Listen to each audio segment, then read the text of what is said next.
Greetings, everybody. This is Yasser Hotel, and I want to just come here to talk to you briefly about the practice of yoga. And so, yoga is a practice, and like any other practice, it has rules for quality assurances and best practices. Okay? So what that means is that you want to get the best results out of your practice. You want to be able to get the greatest amount of benefit from your practice. You want to be able to do your practice safely, and you want to be able to get, the most, just in general, the most from it. And so what I wanted to do is just talk about what are the ingredients of a really good yoga posture. What do you need to do to ensure that your yoga postures that you do are the most effective? And so what I'm going to be doing a series of different postures periodically, maybe once a week or maybe even once a day. And I'm going to be showing you how each posture works and how they help to benefit your body on from a health perspective, from a clinical perspective. If you have a particular injury or you have a particular ailment, how that particular posture is supposed to help your body, okay? So we're gonna begin by talking about the breath, okay? And we're going to begin with the posture I'm sitting in right now, which is called we call this the sesh pose, but you can call it whatever you want to call it. You can call it crisscross applesauce, whatever you want to say. Just with your legs crossed. This is a very common sitting position that people all over the planet Earth since the beginning of time has done, okay? And so this is not just associated with yoga practice, is associated with something that human beings do, okay? And so you often see people when they try to sit with their legs crossed and their legs may be like this because they have the ankles, the knees, the hips, the lower back is tight. So you see them sitting like this if they are able to even sit this well. And so over time, what you want to be able to do is get your ankles to open up. You want to be able to get your knees to open up. You want to be able to get your hips to open up so you can be able to sit down into this position, right?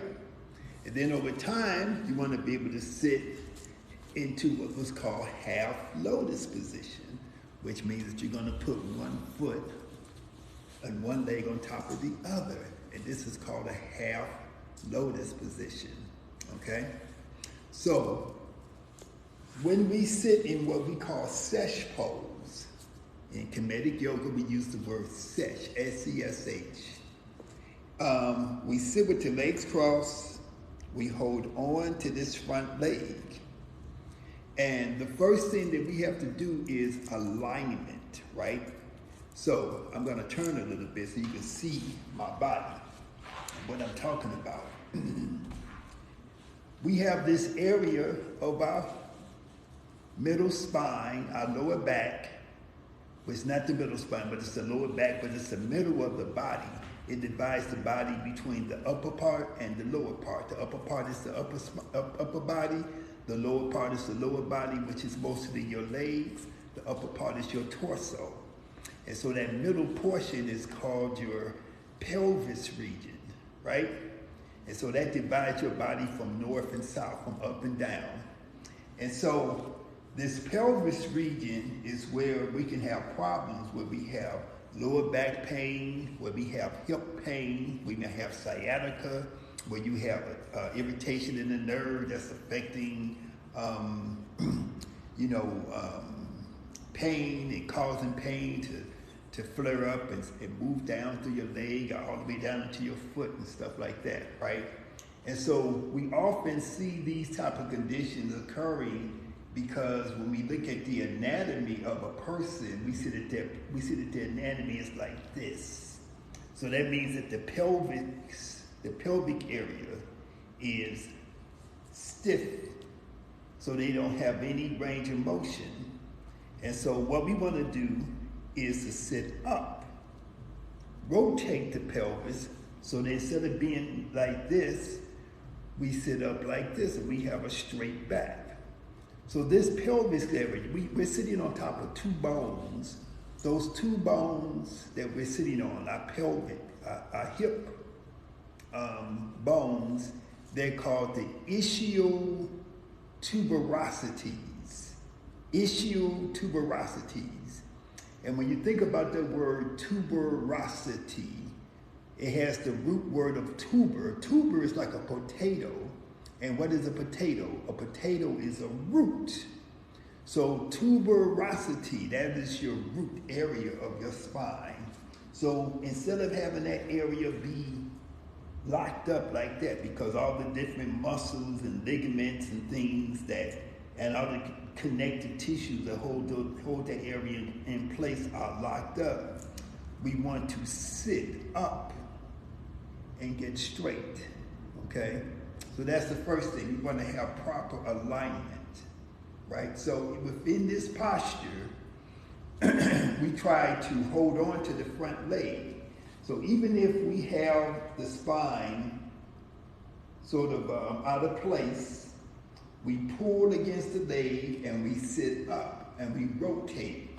We use the hands against the leg as leverage to sit up and straighten the back, okay? And then we press the forearms down towards the thighs, okay? So that allows us to sit up on top of what's normally called, what you commonly hear called the sit bones when people talk about yoga, but the proper name is ischial tuberosities, okay? So you sit all the way up, and then once you get that upward sitting position, you pull, you sit up, and then we turn the head back to the front. Now notice what I said, when you put your head back, you exhale it back. When you bring your head forward, you exhale your head forward. When you turn your head to your left, you are doing it in conjunction with the exhalation of your breath. When you turn your head to your right, you're doing it in conjunction with the exhalation of your breath. That is the key. Moving with your breath on a mechanical basis. As you turn, you are releasing resistance in the neck, allowing the vertebrae are stacked on top of each other, right? And you're letting them turn. And so you have to exhale. Throughout your entire practice of yoga, you are always using your breath. You're using the exhalation of your breath to relax your body into the position. Now, listen to the words. When I'm talking to you, I'm using best practice words. And this is how we train our instructors to teach. So as you go into the position, you are using the exhalation of the breath to allow your body to release itself into the posture. So we're not stretching. We never use the word stretch, or we try to use the word stretch very, very rarely. But we use the word release. We use the words like lengthen. We want to lengthen the muscles. We want to let go and release into the posture. So if I put my right hand underneath my left knee and my left hand in the back of my right hand, which is the next part of the posture, right? I'm going to breathe in first, and I'm going to exhale myself into the next stage of the posture. I'm going to ease myself downward with the exhalation, and I'm going to breathe in, and then I'm going to breathe out. Now, I'm going to relax my ankle. So that means that to take my mind, put it into my ankle. Take my mind, put it into my knee. Take my mind, put it into my hip. take my mind, put it into my spine, into my shoulders, my neck.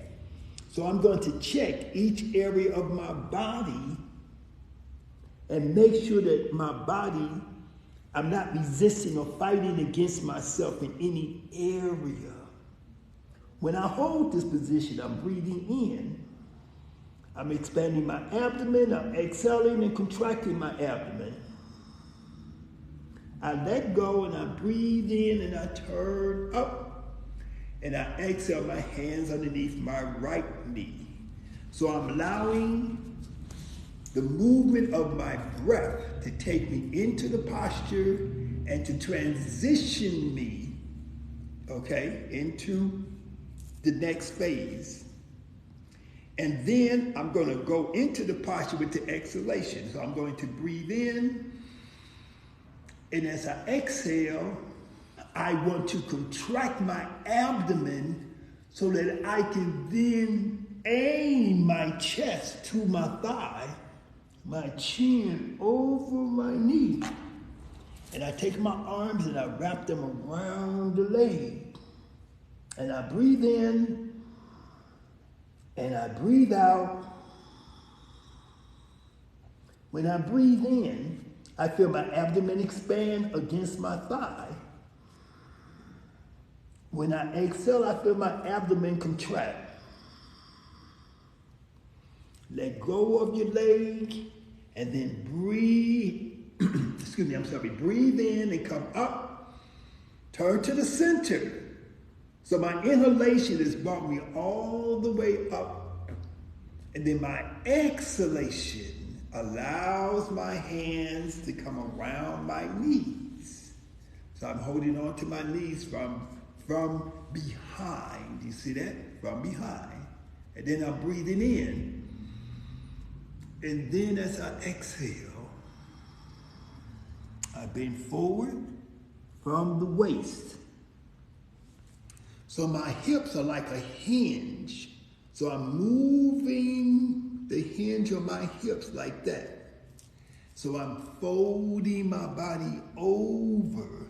My buttocks is staying in contact with the floor, but I'm folding forward. And then when I breathe in, I extend my arms. And when I exhale, I put my hands down. I lower my head down towards my chest. And I'm going to release from my lower back. I'm going to relax my ankles, my knees, my hips, my spine, and then my shoulders. When I come out of this position, I'm going to breathe in. I move from my waist. So I'm always hinging from here, from the hips. So I'm inhaling up. I bring my thumb and forefingers together. They touch together very lightly. And then with the exhalation, I bring my wrist to my knees. And then my eyes are closed. And I breathe in slowly through the nose. And I breathe out slowly through the nose. Okay? And I want to feel the energy that I've generated. I want to feel the increased blood circulation. I want to experience the increased oxygen supply that I have generated because of my controlled deep breathing. Okay? And so that is the anatomy of the sesh pose. Okay? So I encourage you to come to our website, KEMETICYogaSkills.com. I encourage you to take advantage of our online teacher training course if you're interested in really learning this system in depth. We have a teacher training course, and we take groups to Jamaica, to Egypt, and Ghana to learn this system, and you can also learn online. So peace and blessings, Hotel.